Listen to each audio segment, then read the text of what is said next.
Hello and welcome to the We Recommend podcast, a movie podcast where every week we recommend a movie for you to watch and then come back here and listen to us discuss. I'm Jesse. And I'm Jason. And one day, lad, this will all be yours. What? The curtains? No, not the curtains. This week we recommend Monty Python and the Holy Grail. Woo!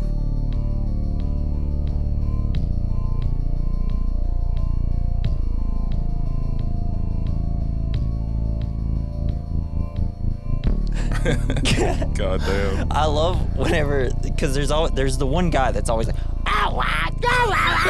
he just like starts talking like that. It's so funny. So this is the first time I watched this in a while, and boy, oh boy, is this just hilarious, right?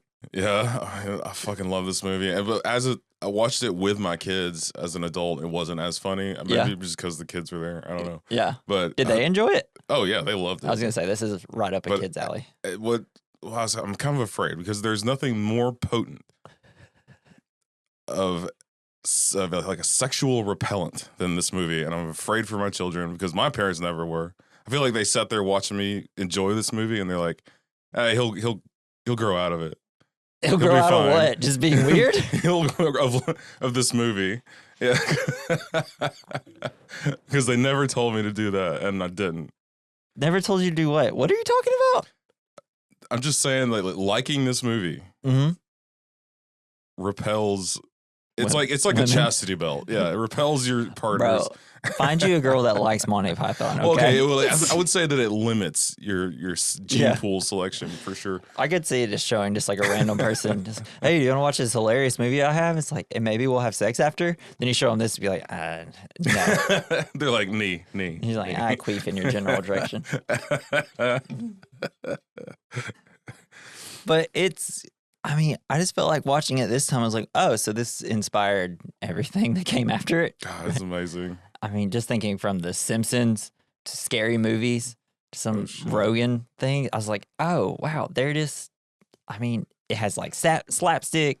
It's got like the turns of phrase and puns, sexual innuendos, breaking the fourth wall. Dang, Deadpool. And what is it? Oh, crap. I shouldn't have said Deadpool first because I completely forgot about Ferris Bueller's Day Off or whatever.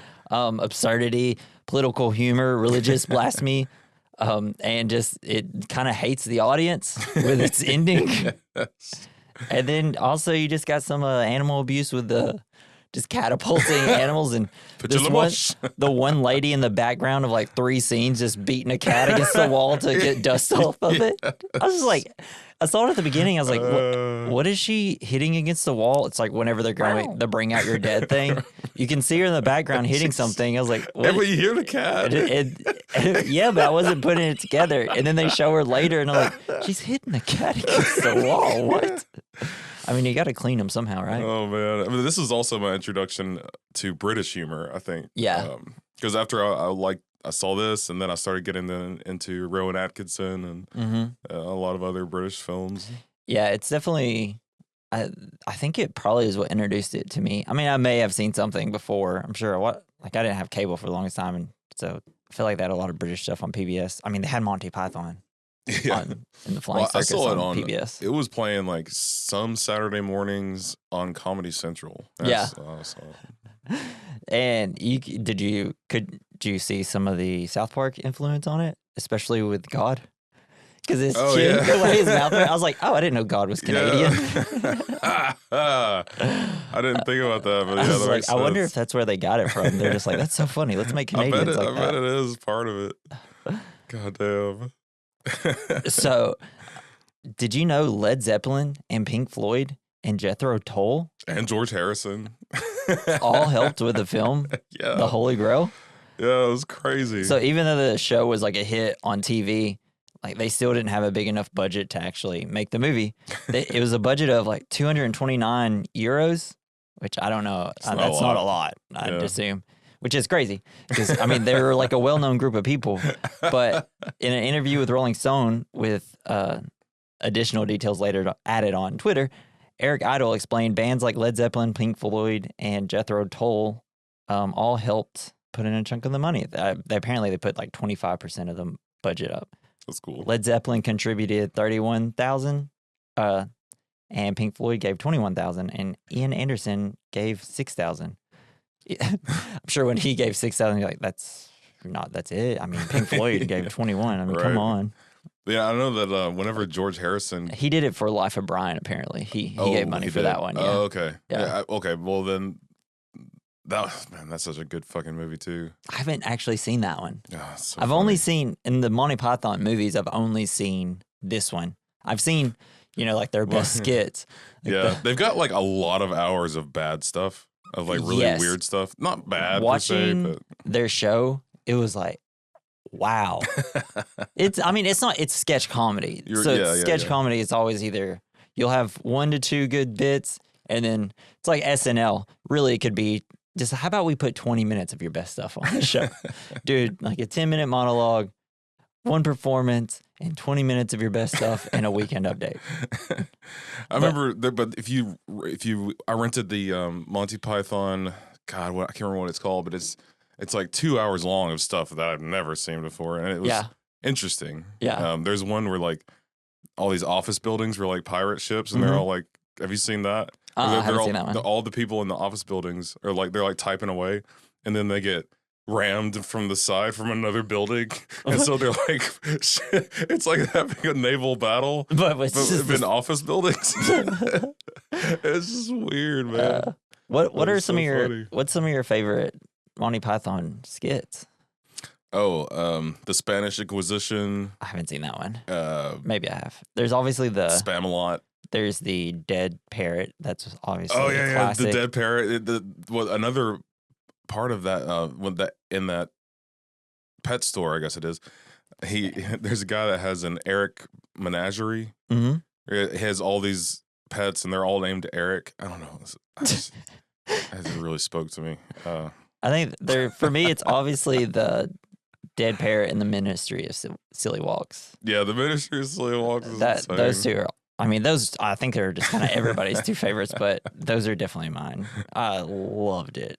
Especially me and Richard growing up. We always did. We just thought the Silly Walks was so funny. I remember after seeing it for the first time, like the next time we went to church, we were just like doing it around. Yeah. Just like, oh, do y'all think this is funny? Everybody's like, I don't get what you're doing. This just seems like you two just being you two. We're just smarter than them. Yeah. That's all it is. So apparently the camera broke on the very first shot of the movie. So it's wild. This was the first movie that they did, because previously they only did the TV show. And so they're saying... I guess that's where all the skits came from, like Spamalot and the dead parrot. Yeah. So things didn't get off to a very good start. And on a documentary produced by BBC, Terry Gilliam, one of the directors, he also did like 12 Monkeys, Brazil, Fisher King. In an interview, he said, the first couple of days, we just sort of leaped into it. Immediately, we first of all had chosen an impossible location about half a mile up Glen Cove. So everything had to be hung by Sherpas up the mountain. We got up there, the very first shot of the film, the big moment, the camera turns and it jams, so we didn't have a sound camera, and all of our great laid plans were suddenly up in the air. We panicked, and we just had to try to get a film made suddenly on the spot because we had this incredible location, no camera, and no experience. That's the worst thing. Yeah. It's like, that sucks. And the coconuts replacing the horses all came because of the budget constraints. Fuck yeah. And it was Michael Palin's idea. Love it. Man, and it's just... This movie, oh my God. It kills. It slays. All the castles were the same castle. Yeah. Like the interior. The production team had identified multiple castles that they wanted to use for different locations during pre-production, only to have the Department of the Environment for Scotland change their mind at the last minute and deny them from using most of the sites because the film was not consistent with the dignity of the fabric of the building. Oh.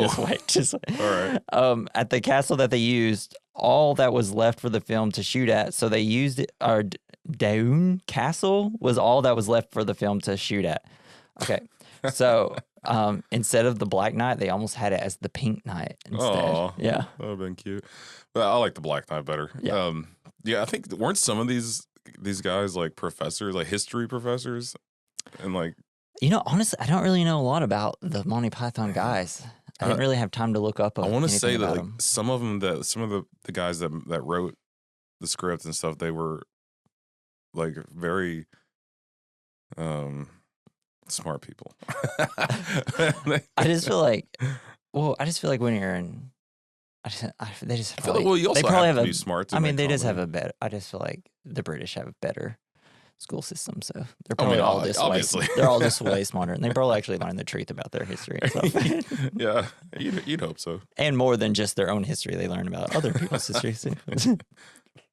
Yeah, So- I think in places like Germany, they have classes or they have subjects that are just based on American politics and how terrible they are. Oh, really? And like pretty much everything about America that's bad. They're like, this is why America sucks. And that's true. Like everything they talk about is totally true.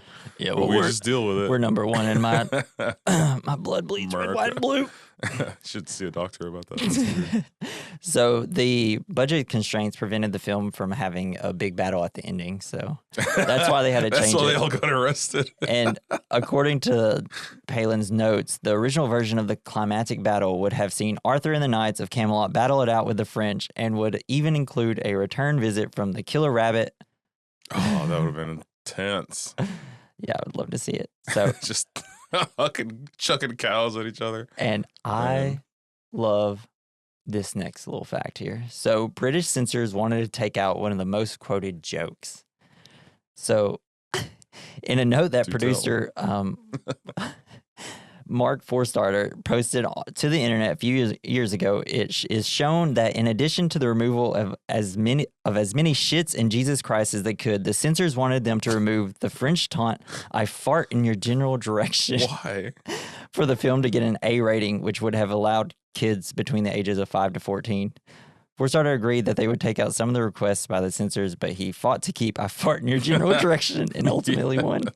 The film earned a A rating. Hell yeah. You gotta fight where you believe in. It's like, Fight for what you believe in. could you be, well, I think it's, I'm not going to do a British accent. We need fart It's jokes. like, you know what? This is a great film, and I think kids could watch it, but really, can we take out the farts, please? No, kids talk about farts all the time. It's like the amount of blood in this movie, and they're like, could you take out the line "fart in your general direction, please"? Jeez. It's like, what in the world? That's ridiculous. And the animal cruelty.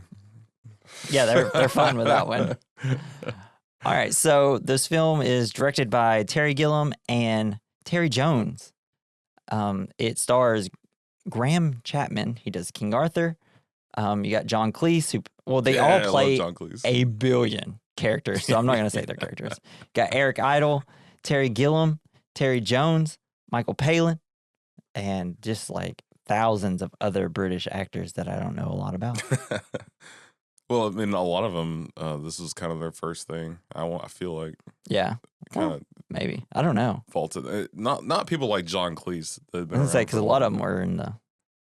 Well, I guess this is probably like some of their maybe... I don't know. I don't know a lot about British cinema. I need to really get into it. Yeah, it's probably not that very I have interesting. like a list of 50 movies of just British films that over the course of like Martin Scorsese's recommend, Edgar Wright, just because I'll listen to podcasts and they're like, oh, British films. Oh, you And mean like James Bond? Like 007? Well, no, they're like not the well-known British films, you know? All right, bro, you ready to hop into the film? Sure. Let's do it. go. So when I did go into watching this, I forgot so much about this movie, including the credits at the very beginning. Oh, God. With like the very ominous music. You have all the false stars and you have all the subtitles. It's like, moose bites. come to Switzerland. It's very nice. We have lakes. And then the people who did the subtitles get sacked. And then they just eat. And as even like over the sacked part, there's more subtitles popping up at the end. And it's still kind of the same Switzerland thing. And there's like, oh, we sacked these people too. And then we just go on a moose heavy subtitle card. And then in the credits, there's all these like moose trainer, moose nose wiper, third moose in this scene, blah, blah, blah, blah. So great. And then it becomes like this festive Latin music all of a sudden. And then it's like, and then all of a sudden it's just all about llamas all of a sudden. Yes. It's like directed by 5 different llamas and Terry Gilliam and Terry Jones. It's great.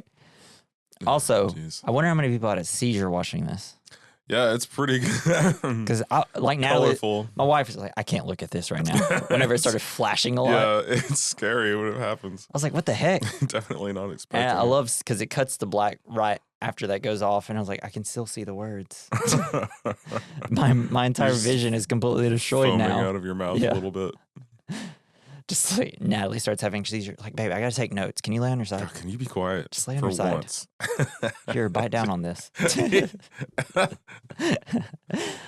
So you can hardly see anything. We hear in this clip clopping where there's fog over the grassland, and all we hear is just some horses galloping, and we're just expecting like just a majestic. Were there any actual horses on a horse? I don't think so. I don't think so. There is some. Maybe one got thrown in by a catapult. I don't know. Yeah. And it sounds like they're walking on cobblestone. But then the fog emerges two pedestrians, King Arthur as Graham Chapman, or King Arthur, played by Graham Chapman, dressed in chainmail, a tunic, and a crown. And then you have Patsy, played by Terry Gilliam, the director, who is using 2 half coconuts to make the sound of noises. He's banging them together. Yeah. They approach a castle, and Patsy perfectly mimics the sound of a galloping horse coming to a stop. 2 guards become barely visible atop the castle wall. Arthur announces that he's looking for knights to join him at Camelot and wishes to recruit the master of the castle. Unfortunately, the 2 guards are immediately distracted by the half coconut shots. God. Oh, it's so good. So Arthur this climate's temperate. Yeah. How did you get coconuts? It's like, do birds not migrate from other areas? And we see those birds, don't we? Are you saying coconuts migrate? It's like, no, a bird could have brought it over here. You're saying a swallow. Oh, it's so good. And they just cannot get over the fact that he said that. And King Arthur just keeps trying to get back into the conversation, and they just keep going, well, what about 2 swallows flying together? It's like, how would they hold it? It's like a string. What? Carry it on sort of a line. Yeah. It's like, well, what about the African swallow? Oh, yeah, that like, very oh, well yeah, may that could be. do. But they don't migrate. That's true. Oh, man. So, I mean, just... And when you're a king, you got to know this stuff. It is a perfect opening to the film because it just shows you, hey... Buckle up. Get ready. There's a lot of this. This is silly. It's great. I love it, though. I love that. This is perfect. I mean, you can see this in, like, all the Adam McKay movies and... Like just in Anchorman when they're just having regular conversations, but like they just cannot get off like one subject. They just keep bringing up and up while someone's just trying to have a serious conversation. It's such a, I don't know. It's in all our comedies. So after this, the King's is frustrated. He says, I'm out of here. Screw this. So the scene changes to a plague village. And we see a cart is being drawn through the streets and is attended by a disheveled man, played by Eric Idle, who strikes a triangle and calls for the residents to bring out your dad. Bring out your dad. And then the lady brings out the guy. And her, I guess it's like her father-in-law or something. Yeah. And this is where we see the woman dusting her cat. Yeah. We have a peasant comes up, played by John Cleese. He tries to lay a decrepit man on the cart without calling attention to the fact that he's still alive. Oh, yeah. And then, I could go for a walk. And the attendant refuses to accept it, citing regulations. He's just like, I'm not dead. I'm getting better. It's like, and he's like, we can't take it until he's dead. Yeah. It's like, can you wait? It won't take long. I feel like going for a walk. He pays with the money. He just clubs him over the head. All right. Yeah. Thanks. See you next week. He just like looks around to make sure no one's walking and knocks him. It's so good. The cart and the peasant continue on their ways. Arthur and Patsy emulate a ride through the village, and the attendant correctly infers that Arthur is a king from the fact that he's not covered in shit. Yes. It's like, how do you know he's a king? Well, he's not covered in shit, is he? I don't know what my accents got are. shit all over him. Yeah. Truth. So on a hillside near a castle, Arthur approaches a peasant played by Michael Bale. These political guys? Is that the... Yeah. Holy shit. From behind, he calls out, old woman. The peasant's like, I'm a man. It's so funny. Rather than killing the vulgar subject on the spot for such gross insubordination, Arthur tries to apologize for his mistake. Unimpressed, Dennis then launches into a rant, making it clear that he has harbored a great deal of bitterness over the class system, which he has experienced from the bottom all his life of 37 years. He's like, old man, I'm 37. 37's not old. Well, what should I call you then? You could say Dennis. Dennis. Arthur is challenged to justify his kingship and to accommodate of heavenly voices. Tells the tale of a lady of the lake presenting Arthur with a scallop. Dennis, who's like, what, we just gonna, what, just any old lady could come out of a lake, give you a sword, and now you're king. If I went around telling everyone that I'm king because some wet tart lobbed a scimitar at me, they put me away. And he asserts that derived from a mandate from the masses is how we get our leaders.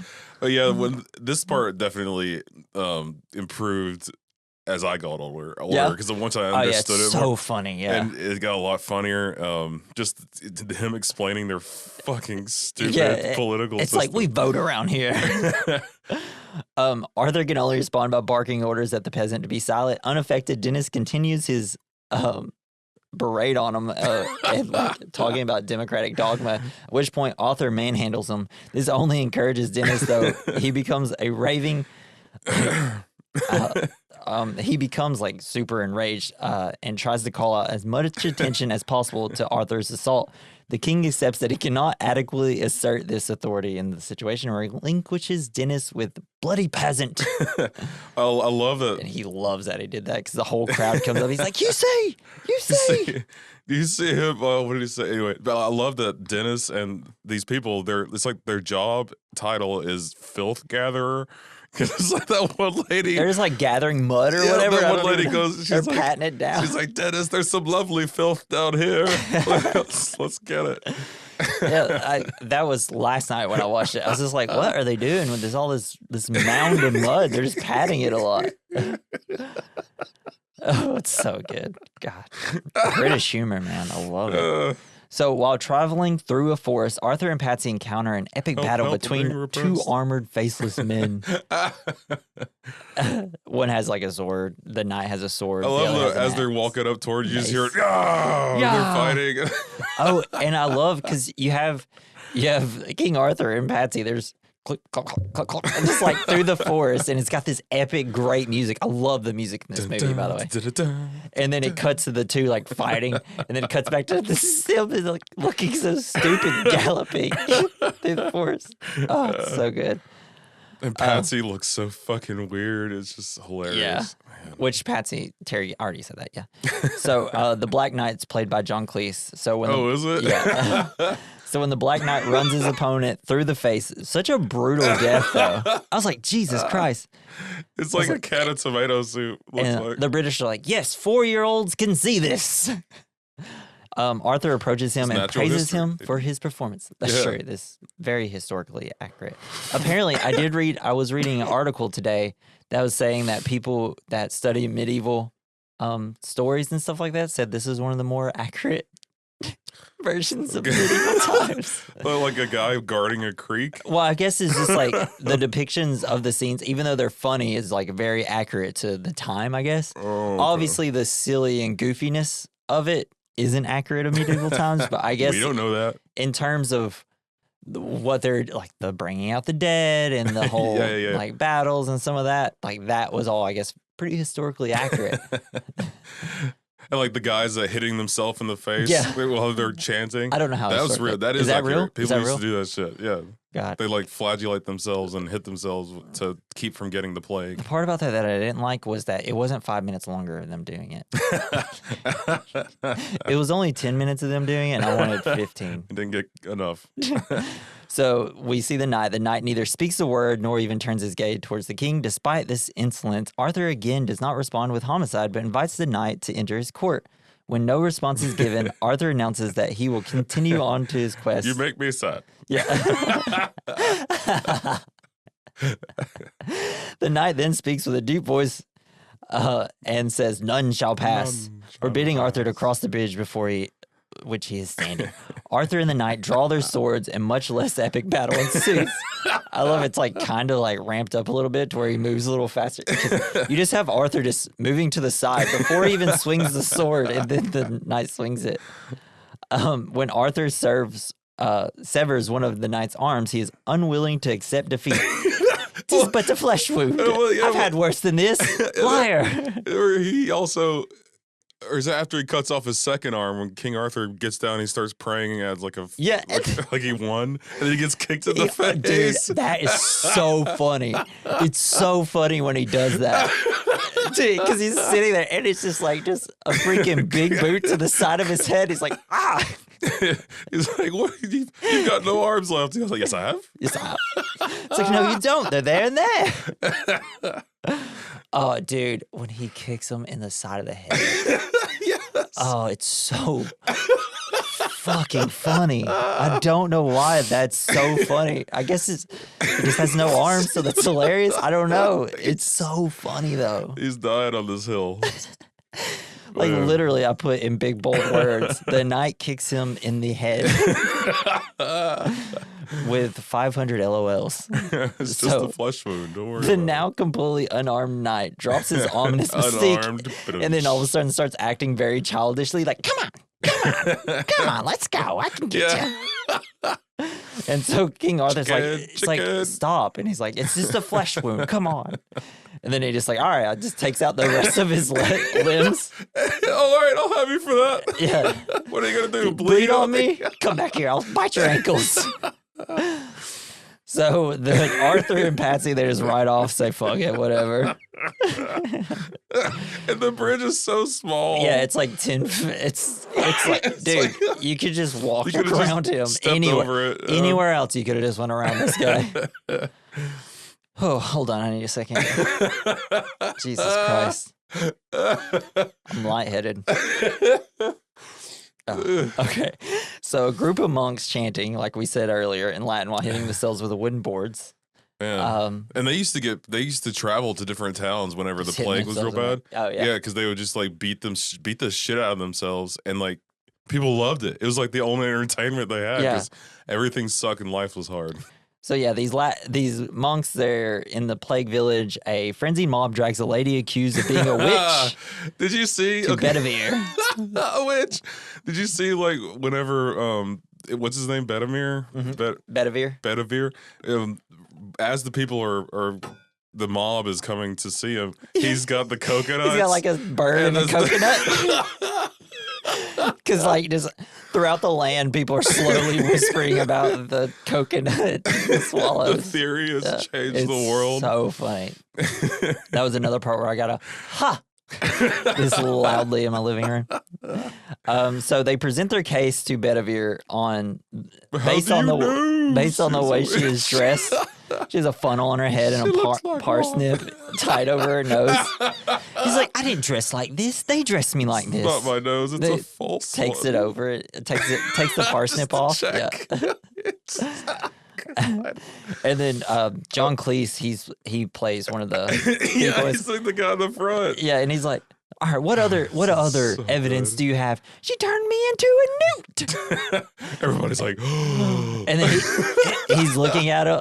Bedivere's looking at him. And he's like, I got better. I love how they Bedivere walks him through the scientific. He's like, what burns? Wood. All right. What does wood do? It floats. What also floats? Everybody's like, very small rocks. Very small Great rocks. gravy. Yeah. Like, no, a duck. A duck. The voice of reason in the crowd. They're all like, So if she wears the same as a duck, then she's a witch. And she floats, and therefore, a witch. Who are you? So wise in the ways of science. But the crowd becomes, the crowd becomes very quiet and still, probably because Bedivere is overtaxing them and their intelligence. It is eventually reasoned that the weight of the accused compared to that of the duck determines whether she's a witch. She weighs the same as a duck. Yeah. So they go and weigh her, and they balance out, and they're like, Witch, burn her. And I love she turns, this is a fair court. Yeah. So funny. I never understood what she said there. Tis a fair crop. Or It's a fair court. Courts? Yeah. Oh, court. Yeah. That makes more sense. But it's so funny to think that this may have been how they actually thought of throwing women in the water to see if they were witches. We read we listened to the last podcast and their Salem witch trials. Oh, it's yes, just I like, did. it's like, God, what? it's like, we don't know why. What makes you think? People just like to make stuff up. It's People were just, awesome. we think we're smart now. People back in the day were so smart. I feel like if they would have had like a cell phone, they'd be a lot. Yeah, would have been a little looked lot up, less. what is a witch? They would have some more entertainment. So when Arthur identifies himself to Bedivere, Bedivere bows to the king, and I love how he's always got to lift up his thing till he can see. Yeah. Oh, yeah, and it constantly falls down. Yeah. But he essentially asks Bedivere, it's like, hey, do you want to come to Camelot with me and be the Knights of the Round Table? And he's like, yeah, sure. So he knights them, and then we have now our first night in Camelot. So next is We are hurried through the recruitment of the remaining knights by the book of the film. So the book of the film, is sold in an auction. Did it? It's like 6 pages long. Yeah, it's just what they show, yeah. Right, but I would love to have this book and have it that'd be signed by amazing. people. We see that the knights are Sir Lancelot the Brave. He's played by John Cleese. Sir Galahad the Pure by Michael Palin, also called The Chase. Sir Robin, the not quite so brave as Sir Lancelot, played by Eric Idle.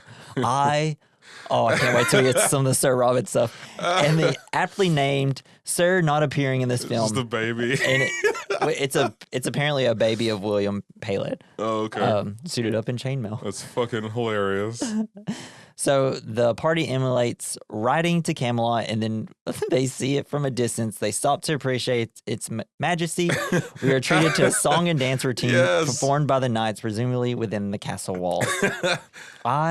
So we say that some things don't work, right? So for whatever reason, the song and dance, like when I watch it, I'm like, I get it. It's funny. La, la, ha, ha, ha. The guy clapping. But in the chains.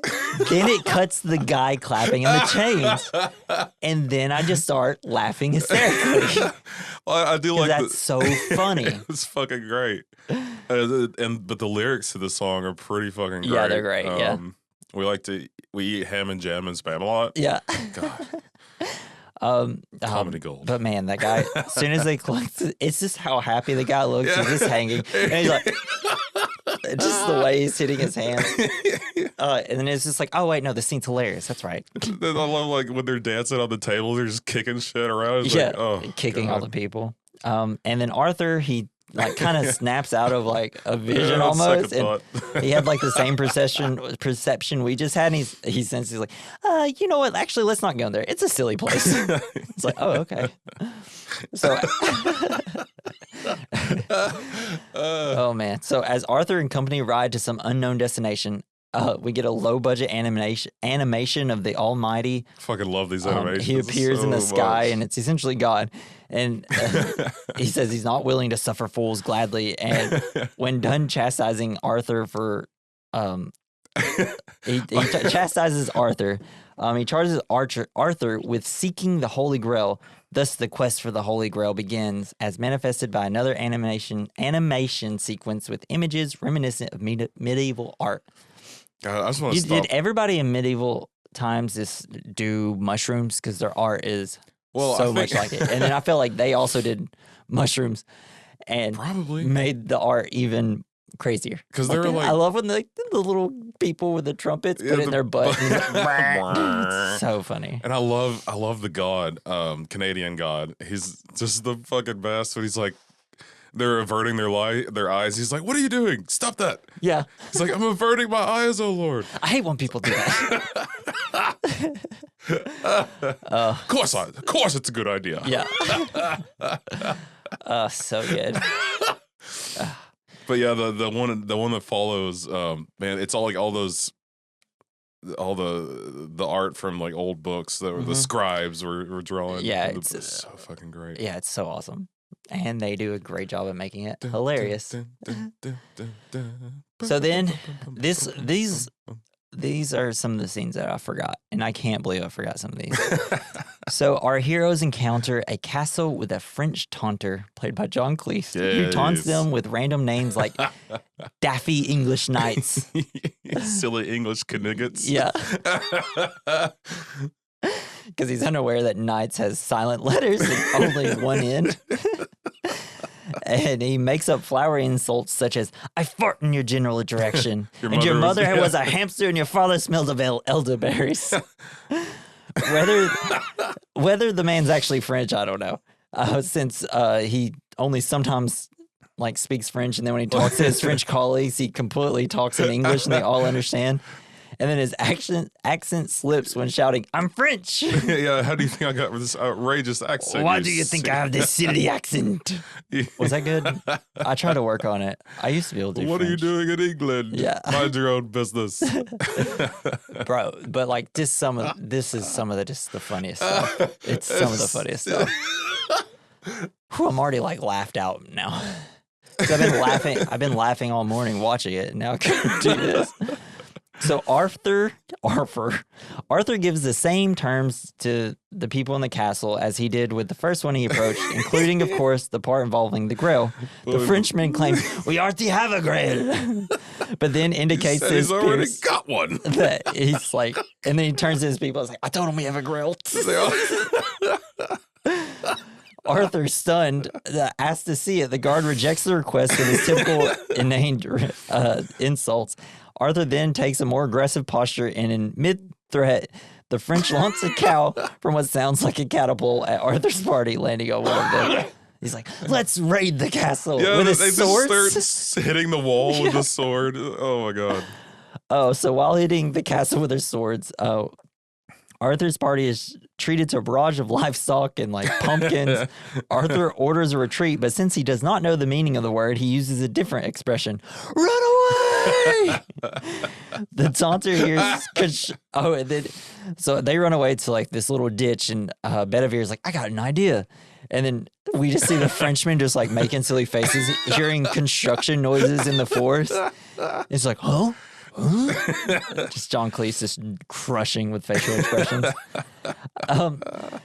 And so we just see that they like a giant hare, like a rabbit, is pushed out. It's a Trojan rabbit. It's like a shack with a rabbit head on it. The French understand that it's intended as a present for them and then cautiously bring it into the castle. But when they're coming out, it's like, oui, here we go. And it's like, what? Let's go. And then he's like, okay, so. Yeah, then you have Bedivere. He's like explaining the plan. Like, Yeah. all right, when night falls, we're going to jump out and take them by surprise. It's like, wait a second. We're supposed to be in there. And then he's like, They just okay, so we built a giant wooden badger. Yeah. And then the next thing you know, the giant wooden hare is catapulted out of the castle. And it lands on one of them. Lands on one of their squires. Yeah. Oh, Jesus. Then we cut to the B plot, which we think is just a silly, like, one-off joke but then turns out it's like, oh, maybe this is a bigger joke. They keep coming back to it. We see a clapperboard is snapped in front of a famous historian wearing a modern suit and tie. He's narrating some unseen details of King Arthur's experience with the French, and then informs us that the king decided that he and his knights should search for the Grail individually. Anything else he was going to tell us cut short when an unidentified knight on horseback slashes his neck. Yes. The historian's wife or whoever she's supposed to be shows up like, help! It's like, what? God, I would have loved to seen this in theaters. Like, opening weekend. Everybody been like, what is that? So after they split up, Sir Robin travels through the forest with his favorite minstrels. I love these guys. Bravely brave Sir Robin. They're so funny. The vocal one sings of Robin's bravery and describes in graphic detail the various ordeals that Robin is prepared to face. Just as the minstrel is about to sing of the gory treatment Robin's penis could withstand, Robin gracefully orders the them silent. Oh man, these guys at first is like, that's funny because he's constantly like, he will take an axe to the face or whatever. I'm not doing that. I'm not doing that. I can't sing. Gory details. I can't do this. So they immediately encounter a three-headed giant, played by Terry Jones, Graham Chapman, and Michael Palin. The giant interrogates Robin, who wishes to discreetly downplay his significance, but his minstrels sing of Robin's identity and credentials. It's like he's looking for a fight. He's like, shut up. The guy looks so sad after he says that. It's great. One of the heads wishes to cut Robin's head off, but the heads immediately descend into bickering about each other's lifestyles and various things completely unrelated to Robin. Like one's like, oh, at least you don't have to, because the one on the right is like, he's talking and the one in the middle is kind of making fun of him. And the one on the left is like, oh, talks bad about the one on the right. Oh my God, why am I describing it like this? The one in the middle is like, oh, well, yeah, at least you don't have to sit next to him. And the other one's like, what? It's like, you snore. It's like, well, you have bad breath. It's like, well, because you don't brush my teeth. It's so funny. But I just. Then they just kind of snuck away. Yeah, and like next thing they look and Robin's completely gone. They buggered off. And then when they go on, Sir Robin's continued on his quest, and his minstrel's singing about how he ran away. Bravely ran away. It's so funny. Oh. But like this wasn't the big laugh from the minstrels yet. It's later. Oh man, it cracked me up. So then we meet with Galahad. We see him, he's like wet and weary and like he looks like he's in a horror movie for a second. He's just like crawling through branches and stuff. It's great. It looks great. So he follows a grail-shaped light to Castle Anthrax. Bacon? Yeah. Castle Anthrax. Crap. What's that lady's name? I can't remember. I don't know. Is it Zook? Something like that. And she's like, this is Castle Anthrax. And he's like, what? It's like, oh no, it's okay though. There he finds a colony of robe-clad teens who will not hear of any talk about a grill, but insist on tending to what they perceive to be Galahad's immediate needs. They decide that they are medical.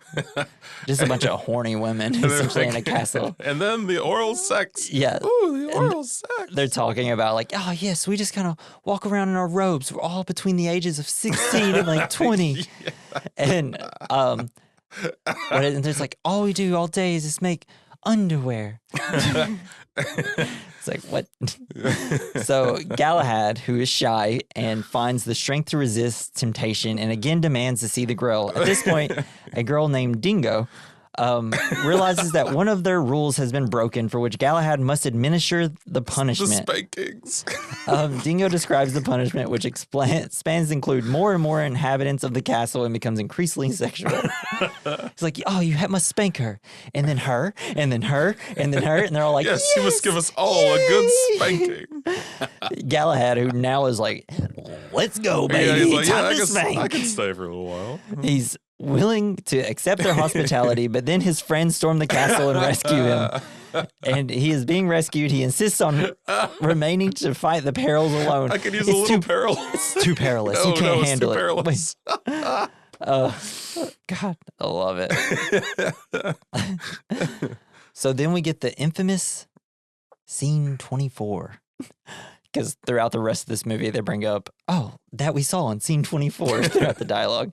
Arthur and Sir Bedivere are in a hut trying to extract information about the grill from a frighteningly withered old man played by Terry Gilliam, who can only cackle insanely to Arthur's questions. A fire burns in the middle of the room. Eventually, the old man speaks but does not answer Arthur's questions directly. He does speak of an enchanter and the Bridge of Death.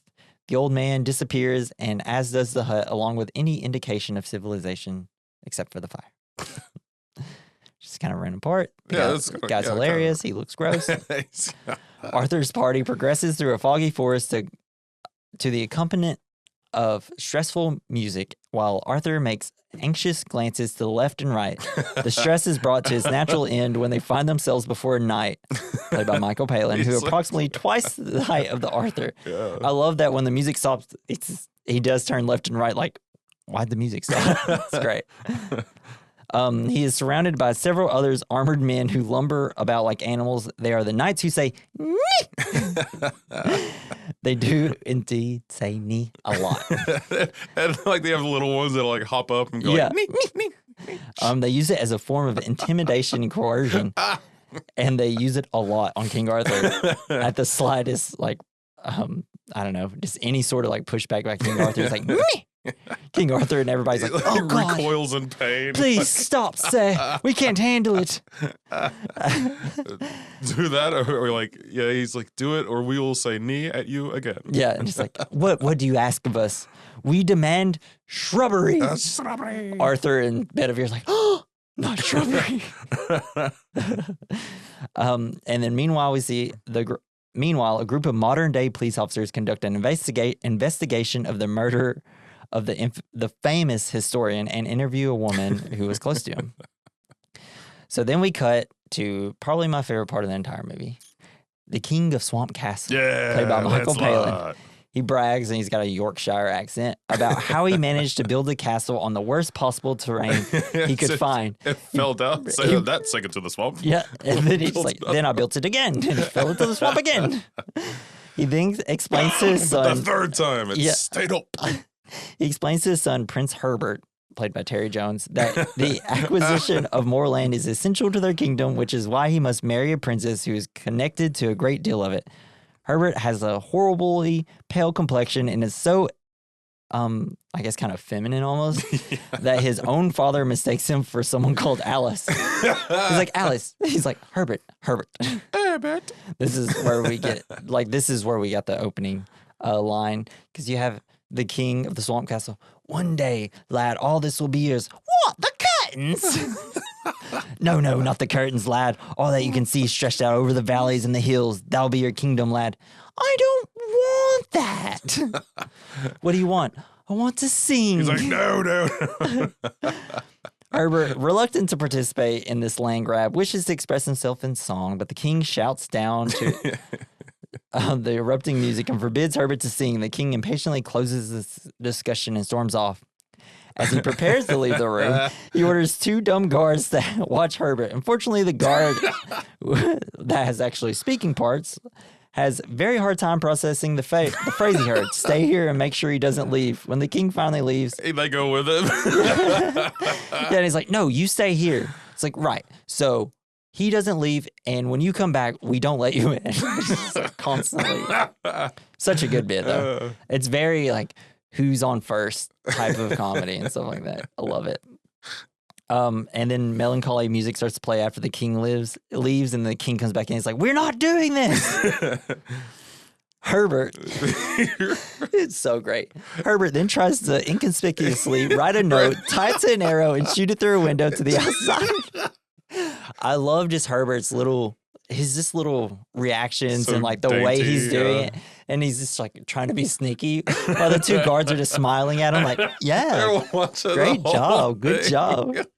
And then so he shoots the arrow out, and Sir Lancelot discovers the note when the arrow hits his like squire or servant or whatever. And then Jeff, I love that.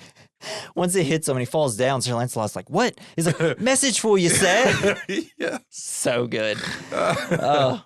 So the message is from someone pleading to be rescued from a forced marriage. Lancelot enthusiastically assumes that this is part of his quest for the Grail and resolves to rescue what he thinks is a maiden, though. We see Lancelot running to the castle. Well, he's also like, he does the thing where he's like, I'll avenge you to his squire. And his squire's like, actually, you know, I'm really not that hurt. I could go with you. And he's like, no, you stay here. It's not that bad. I'll go avenge you. I'm getting better. But I love this next part because we see Lancelot running to the cat. We see two guards. One's like eating, disgustingly eating something. And then Lancelot's running and it's got intense music. Cuts back to the guy eating, just constantly stuff flying out of his mouth. They see him in the distance, but they really like... He just keeps running. And every time it cuts back to him running, he's in the exact same place because they keep using the same little snippet of footage. It's so funny. And then next thing you know, like it cuts back to them and he's like, ah! He immediately kills him. And then the other guard's like, hey. Why are you way over there? So he charges into the castle and attacks several members of the wedding party. Everybody, women, children, whoever, servants. The flowers on the walls. He's just like hitting people, gently hitting them in the throat and stuff. he attacks everybody, including the father of the bride and his and then even like whenever it takes too many seconds between killing another person, he turns to the wall and just chops a flower. Oh man, that's so good. He bursts keep into the combo going. Yeah, he bursts into Herbert's room and then kills the guards while one of them tries to recall instructions to the king. Lancelot immediately feels bad because he thought he was rescuing a lady. Though he's like, "Wait, what?" Because he's me like, "You came to rescue me." Yeah, he's already like got a rope tied together of sheets, and then ready to go out the window. Lancelot's like, "Yeah, I'm here to." Wait a second. What? And then the dad shows up. Yeah. They become great pals. Yeah, the king appears and expresses his displeasure at the disruption that Lancelot has caused. However, when he learns that Lancelot is from Camelot, he appears to believe that Lancelot can provide some unspecified gain in lieu of Herbert. But I love it because King comes in, you only killed... And he's like, I didn't mean to do all that. I'm sorry. If I knew, I wouldn't have done it. I just thought I was saving a woman. Sorry. And it's like... The king of the swamps, you only killed the bride's father, you know, Sir Lancelot. Well, I didn't mean to, king of the swamp castle. Didn't mean to. You put your sword right through his head, Sir Lancelot. Oh dear, is he all right? After severing the linens that Herbert is, because we see Herbert, he's climbing out of the window with a blanket. After serving the linens that Herbert is currently using to make his escape down the castle walls, the king just cuts him and he falls. He's like, all right, let's go. The king escorts Lancelot outside of the room while making friendly conversation. The king tries to introduce Lancelot to the crowd, but their predictable hostility excites Lancelot into combat once again. I love it. He's like, just immediately switches. And he kills a few more people before the king can calm him down. I love it. He's like, you see, it keeps happening. It's just like a snap into it. I don't know why. Bloodthirsty maniac. Yeah. So the king explains the new arrangement involving the princess and her holdings, which somehow depend on the death of her father.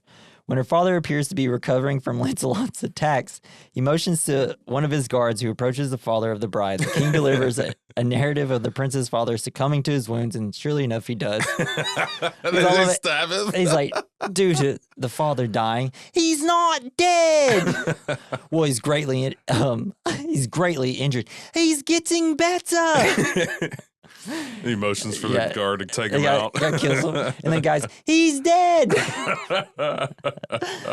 And then he's like super, and he's like, all right, what's her name? The princess has become my daughter. And then Herbert then appears in the castle, apparently in good health, which super pisses off his father. And his irritation escalates when Herbert begins to explain his ordeal in song. Everybody's like, God dang it.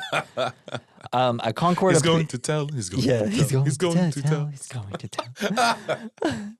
But a Concord appears and suggests that Lancelot return to the quest. Lancelot insists on a melodramatic exit and then swings across a room from a rope. Somehow the stunt fails and he's left dangling. Could somebody help me? I love that entire section. I know. It's so good. John Cleese is the fucking man. What? The kittens? I don't know. It's just, he's so funny. I don't know. Yeah, Herbert. God. Yeah. So while riding into... I don't want to. So while riding into yet another poor village, Arthur meets the old crone. She's the one like dusting a cat on the side of the wall. She is asked about Shrubbery, but appears terrified by the inquiry and refuses to cooperate. Arthur and Bedivere coerce her with the word. Yeah, she's like falling down. Like no, stop it. But luckily, she's saved by Roger the Shrubber. Roger the Shrubber. It comes in. It's like, how could this be? Just these days, ruffians coming into towns, yelling "knee" at people, at old croons. And they're like, oh, you have shrubberies. And then it cuts to Arthur and Bedivere return to the dreaded knights who say, "knee," but find that their name has been changed to Icky Icky. It's something, Icky shebang, zooboing. Obviously something too complex to understand and definitely probably ad-libbed. Well, yeah, I know. I love the part where he's like, we are now no longer the knights who say knee, and he's still got a couple little guys that are like, knee. And they're like, shh. And I love it. But even later on in the scene, he starts saying Nick. I said it again. And Arthur can't say it, so he says the knights who were recently called Nick. So they charge Arthur with another useless errand and an impossible task. Another Cut down shrubbery. a tree with a herring too. Cut down a tree with a herring. Yeah. He's like, oh, that's impossible. He's like, can you please try? I also love when we cut to him, this scene, and we see that the shrubbery's on the ground and has a little picket fence around it.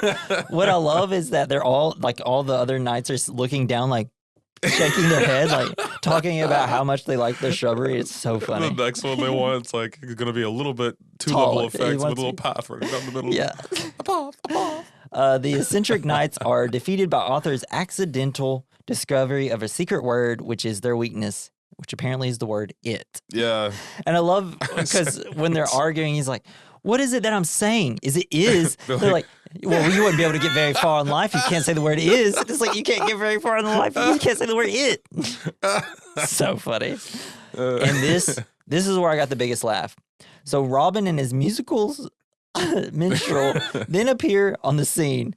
And they're still singing about how he ran away. And it's so funny. And Robin looks so upset. And he's just like, God dang it, stop singing about how I felt. And it's so funny to me. Oh, man. Like, it was the biggest laugh this time when I watched it. So funny. Great. I think it's because the song's so catchy. So, and then funny. In the modern world, the police continue their investigation of the historian's murder. But back in medieval world, the adventurers each overcame. Adventurers.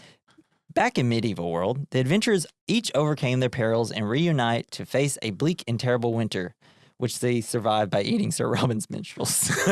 Yes. All this is done in like painting animation and stuff. Yeah, he just kind of grabs him with the hook and pulls him into the bushes. They're all like, yay! Yay! So the reunited party ventures further to find the enchanter named Tim.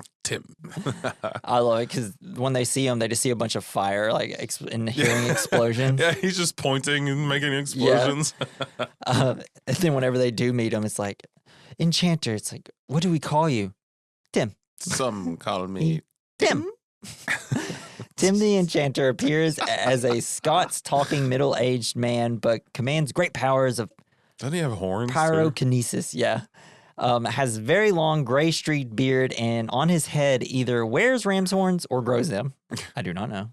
He is also able to withstand long, awkward silences, doing nothing to break them. I love it. And I love that sometimes he'll just talk and then turn around and like point and shoot fire. Yes. It's like, why are you doing this? And then they kind of bring up why they're there. And it's like, yes, we're here to find the Holy Grail. Yes, we're searching for the Holy Grail. Could you help us? Find the Holy Grail. Because that is what we're here to do. Yeah. Seek the Holy Grail. Tim's just staring at him. So Arthur and his party are in awe of Tim and his spectacular displays of pyrotechnics and find themselves flustered when asking him for help as per the instructions of the old man from scene 24. Tim promises to help with their next phase of intelligence gathering and beckons the party to follow him. After one step, he abruptly turns around and speaks of a terrible monster. The longer he spends on the warning, the more foolish he appears. Arthur's fearful respect for the enchanter is diminishing. Like, it's just a Bonnie. Yeah. The company approaches a rocks encircled clearing beyond which is mouth of a cave that breathes smoke. Skeletons litter the scene. I love it. The tension jumps when Tim sights the monster. When the knights realize that the monster is an average-looking rabbit, the tension immediately turns to annoyance and scorn. Sir Bors, played by Terry Gilliam, ordered to dispatch the creature, sets forth to perform the task casually. But then the rabbit leaps about 6 feet to bite off Sir Boar's head before the knight even raises his sword. Tim, who feels vindicated and expresses He's laughing at him. But Tim feels vindicated and expresses it as would an 11-year-old. Like, see? Arthur, believing a full-scale attack is sufficient to accomplish the task, orders one. Sure. When several knights die in an attempt, he orders a retreat. Tear their throats out. Yeah. And the knight who, the king who never retreats, That rabbit's dynamite. just immediately says, "Run away!" Whew. When someone recalls the holy hand grenade Of Antioch. Arthur calls to brother Maynard, who is seen with his entourage of a stone's throw away, but off camera until the scene. I guess these guys have just been following him the whole entire movie. They keep the grenade, man. Oh, Jesus Christ. I'm about to do this whole speech. They consult with his orders, exhaustive canon on use of the weapon, the Book of Armaments, right? Armaments. Armaments. Verses 9 through 21, describing how to use the grenade. All right. And Saint Attilia raised the hand grenade up on high, saying, "O Lord, bless thy hand grenade, that with it thou mayst blow thine enemies to tiny bits in mercy." And the Lord did grin, and the people did feast upon the lambs and sloths and carps and anchovies and orangutans and breakfast cereals and fruit bats and large cleric is told to skip forward by Brother Maynard. And the Lord spake, saying, "First shalt thou take out the holy pen, then shalt thou count to 3, no more, no less. 3 shall be the number thou shalt count, and the number of the counting shall be 3. 4 shalt thou not count, neither count thou 2, excepting that thou then proceed to 3. 5 is right out. Once the number 3, being the third number, be reached, then lopst thou thy holy hand grenade of Antioch towards thy foe, who being naughty in my sight shall snuff it." Snuff it. Oh, Jesus Christ, that's so good. I love the bomb, the grenade itself. Yeah, It's just like a coconut with a so awesome. crucifix. We should get one and put it in our room, our podcast room. And immediately, King Arthur miscounts. He goes, 1, 2, 5, 3. 3, sir. Yeah, he's got to be corrected. Yeah. 3, sir. The grenade is thrown at the rabbit, and a thundering explosion alerts the police, we see, who are already looking for a murderer. Oh, God, I need some water after that. Oh, it's so fucking great. And then they... All the thous, thys, shouts. Yes. Oh, and then in the cave beyond the rabbit, we see some Aramaic writing is found, which Brother Maynard translate. Wasn't it for the guy who wrote it? It's a brother something from Arimathea. Yeah, something like that, yeah. God. Finally, they receive concrete instructions on where to find the Grail, the castle of While they're trying to deduce the meaning of the text, the knights like are... maybe he died. Yeah. He wouldn't take the time to carve out arg. Such a good joke, God. The knights are ambushed by the legendary animated black beast of Arg. With 1,000 eyes. Yeah. I think it was cool. The human party, also animated, are chased about the cave and are only saved when the animator, Terry Gilliam, suffers a fatal heart attack. And we see in the modern world, the police discover the gruesome scene of the cave entrance. They assume it's a homicide and not an animal attack, though. Jesus. And then Arthur's party approaches the bridge of death that is guarded by the old man from scene 24. The hermit guy. Yeah. Arthur orders Sir Robin to face the deadly quiz that the old man will give him, but Robin deflects the orders. You must answer me these questions 3. Lancelot makes the first attempt, and when the party sees the challenge isn't as difficult as answering a few superficial personal questions, Robin finds his bravery renewed and volunteers to be the next participant. Because it's like, what? That's easy. Because it's like, what is your name?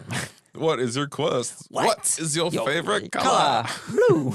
All right, go on then. And then Robin comes up and he does the whole spiel again. What is your name? And he's like, all right, let's go. No. What is the average speed and velocity of an unladen swallow? Yeah, it's like, huh? I don't know that. I think it's tossed into the ravine. Yeah, it's so good. Then Galahad flubs his answer because Galahad comes up next.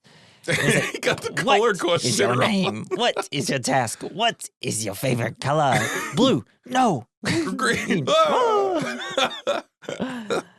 When Arthur is asked a question about, this is whenever the airspeed velocity. I forgot. The other one was like, what's the capital of some random thing? Yeah. When Arthur is asked a question about the aerodynamics involving the redundant airspeed velocity, he solves the problem by answering it with a specific question.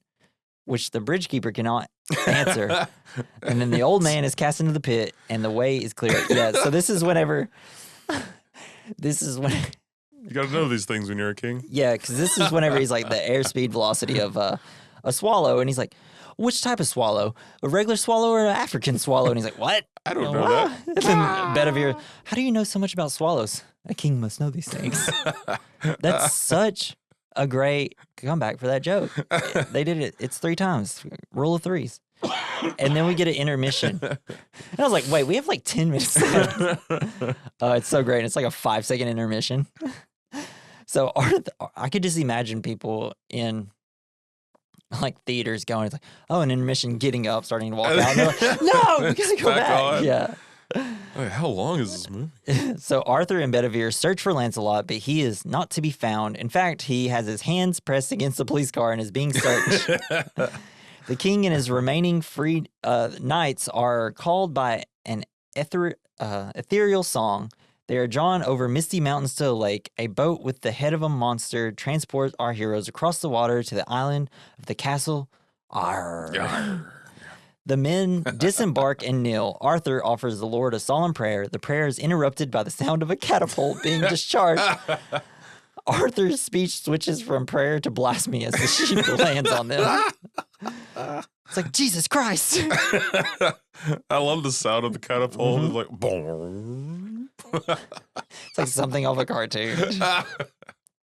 And then the taunting Frenchman appears atop the castle wall and offers his usual insolence. Arthur launches into orders, threats, and expressions of indignation, invoking God's name. The French respond with human waste. They're just dumping crap all over them. Yes. Humiliated and soiled, Arthur and Bedivere walk back through the water to the mainland as the French taunt at will. I wave my private parts at your aunties. Reaching the other side of the lake, Arthur shouts to an unseen party to stand ready. To the sound of a military drum emerging on a nearby ridge, soldiers numbering maybe like thousands form a line of battle nearly as many feet in width. They are well equipped. Arthur shouts a deadly oath across the lake to the French who persist in their taunts. Without hesitation, Arthur orders a charge and the company surges forward. I'm like, were they all going to swim over there? But we'll never know because as the soldiers approach the shore on the mainland, they are cut off by just 2 modern-day police cars. The line of battle has shrunk to less than 100 feet and Arthur and Bedivere are arrested. At least 3 of the officers start pushing back the crowd and confiscate an offensive weapon. The film breaks and the projector runs out of the gate, putting an abrupt end to the movie. For the duration of the film, there are several minutes of organ music, but no end credits. Bro, what an anticlimactic ending. Yeah. It's so funny. It's so funny after you just kind of sit there and just sit in it, it's like, wow, really? And then like the longer you think about it, it's like, that's so funny, dude. That's so funny. It's just like, fuck it, we ain't got money, let's go. It's might be the bravest ending to a movie I've ever seen in my life. Just a big fuck you, yeah, everybody. I could imagine just because it immediately goes to like black screen. So that means in theaters, usually as soon as the credits hit, the lights come up. I'm just like, could you just imagine seeing this for the first time in theater, just being like, what? Like, I would have to sit and wait until it just like quit, because I'd be like, it's going to come back, right? You don't know. Wild. One of the funniest movies ever made, I'd say. Yeah. Inspired everything, I feel like. Just from, I have actually no, I'm just assuming just based off the things that I've seen. I'm like, wow, this seems like it came from a bunch of kids watching this and became writers and directors. And we're like, God, we should do some Monty Python stuff. That's so funny. So we're going to move to our category, the good, the bad, the ugly, and the fine. This is where we talk about something we liked about the movie, the good. We talk about something we didn't like about the movie, the bad. We talk about something that didn't age well, the ugly. And we talk about something that did age well, the fine. What do you got, mate? For the good, I feel like these comedians and these writers, and everybody involved, they're just so ready to shit all over their own history. Yeah. And I love it so much. It's so great. They're just so, I mean, and they just, like, I just put down British comedy. Yeah. Just because it's so much different than ours, and it's so funny. but just like the fact that they don't care what they make fun of. Right. Like they're just everything's up for grabs, no matter Yeah. what. Whether it's religion, politics, Yeah. anything. It's just That's all very there. smart. Yes. It's like even animal cruelty. They're like, ha hilarious. Yes. Well, if you just make it silly enough, Yeah. I mean, it's gonna Make work. something dumb enough, it becomes funny. If you make it dumb and smart at the same time. Make it real. Yeah. And dumb and real dumb. So what do you got for the bad? Oh man, It's hard. So what it's I just put, an old movie. I put guess. the pacing, but the Yeah. pacing is what also makes it funny. I guess so. Because you'll just have like long drawn out like them galloping, and it's like, what are we doing? This is hilarious. I really didn't have it bad, so I just put the pacing, even though I also think it helps make it funny. And I don't know why I'm moving And on. there like were this. sometimes, when it was like too slow. Yeah. I guess, and I could see just for so I like guess you're right. younger kids now could just be like, what? This is. Yeah, I'm surprised my kids boring. sat and watched it. It's just so silly though. It's like how, like, I guess the bad could be it's like too silly if you're not into that sense of humor. Right. I mean, But it's something we like are, you've so. never seen this type of thing before. Yeah. And it's so new to everyone who sees it because there's nothing really like it. Yeah, and it's because I mean, like the closest thing I could think of that's like it for like American audiences would be Scary Movie. Yeah, I guess Right? so. I mean, it's as ridiculous as that, and it's kind of making fun of the history of films, though. But it's like low budget too. Yeah. So. Yeah. It's wild. What do you got for something that didn't age well? I put the offering of the underage women Yeah, I mean, and the that's animal always gonna be abuse, bad. but Sure. it's just all played so silly that it's like, ha, ha, ha, ha, ha. They're making fun of an older time. So cheeky. Yeah, but really, that's it. I mean, and for the fine, I just put Monty Python and the boys, all of them. They're so funny. Yeah, man, I love their shit. Like, And if you see them in anything else, they're also funny in those too. yeah, Like, you they're- got to watch The Life of Brian. It's Yeah, I do. It's pretty good. I mean, like John Cleese in any movie is hilarious. Yes. I will say, out of all of them, John Cleese is the one I recognize the most. And Yeah, I think I it's the one with the last name Idle. Eric Idle. Eric Idle. I remember him in a lot of things. Yeah, I've seen him. The in several others, like things. I recognize them, but I just can't pinpoint anything. that Right, I've but seen him in. you know that they were in this movie. Yeah. And that's what matters. You're like, Yeah. oh, they must be incredible. Yeah, exactly. All But right. John Cleese, yeah, he stole the fucking show. Yeah, I mean, sure. he steals a show. Like everything he's in, he's just the best. Yeah. He's so funny. I remember watching this. I was watching it in my aunt's house, and she saw it. She's like, "Is that John Cleese?" Mhm. And like before then, no adult had ever shown interest in this movie because I Yeah. watched it a lot. But it's like, Man. Oh yeah, he's 'cause I didn't know who John Cleese really was. he's in at the that Harry point. Potter movies, Rat Race. Oh yeah, Rat Race is fucking awesome. we have to do Rat Race. We're doing Rat Race this year. I would say we're doing it next, but we're gonna switch Okay. up the comedy a little bit. All right. All right, we're gonna move to our next category, double feature. It's where we pick a movie that we recommend to watch alongside this movie. I would say one that I thought of was a different director, kind of the same, but what's his fucking name now? I lost it. But the movie is like History of the World with Mel Brooks. Mel Brooks. Yeah, God, I love those fucking movies. yeah. We actually watched the History of the World. Is that the one where it's in like Greece, Mhm. right? Yeah. Yeah.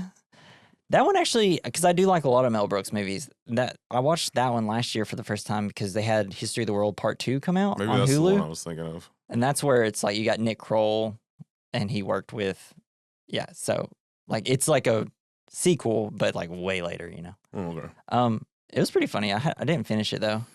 Yeah, Mel Brooks. I don't think he's necessarily as funny as like Monty Python. Oh, stuff. I don't know. Young Frankenstein. Yeah, that It's stuff. so some of it's good. hit or miss, but like some of the So stuff good. is like real kind of crazy. Like I just the Blazing History of the World Saddles. didn't land as No, it's not much for me. nearly as good to But I me. mean, Young Frankenstein, Blazing Saddles, Robin Hood Men in Tights. God, that'd be a great double feature for this. We're also doing Robin Hood Men in Tights as a double feature. Yeah. We actually are going to have like 5 movies recommended for it. All right, so mine was, for a recent one, I put Dungeons and Dragons Honor Among Thieves. Yeah, man. That one's good. The writers actually did say that they were inspired by Monty Python when writing that. And I also am recommending a movie called Flesh and Blood, written by Paul Verhoeven. And it's like in medieval Europe, a young girl from a noble family is obsessed with her captors. It's a weird movie. It's weird. It's gross. And I don't know. It's Paul Verhoeven's first American film, I believe. It has Rutger Hauer in it, Jennifer Jason Leigh. It can be kind of a gruesome movie. It's very violent.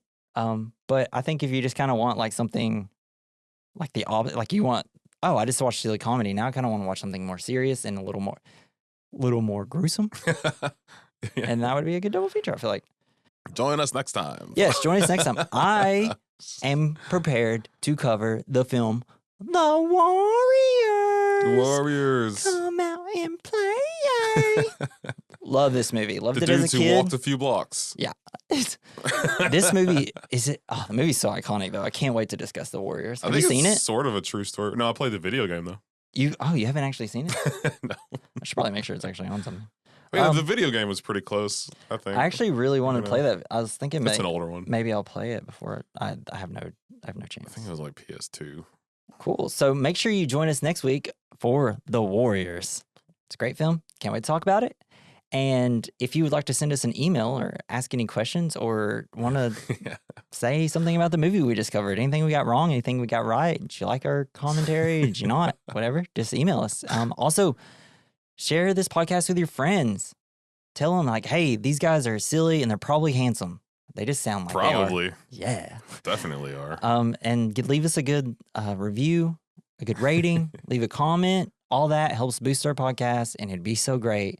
We'd love to hear from you guys. Please talk to us. Someone, yes, please, for the love of God. And if you'd like to follow us on social media, you can go to our link tree /we recommend podcast to find us on all our social medias. You can find all this also in the description. I'd also like to thank Joey Prosser for our intro and outro music. You can find him on X at Mr. Joey Prosser. And by God, that's the end of this podcast episode.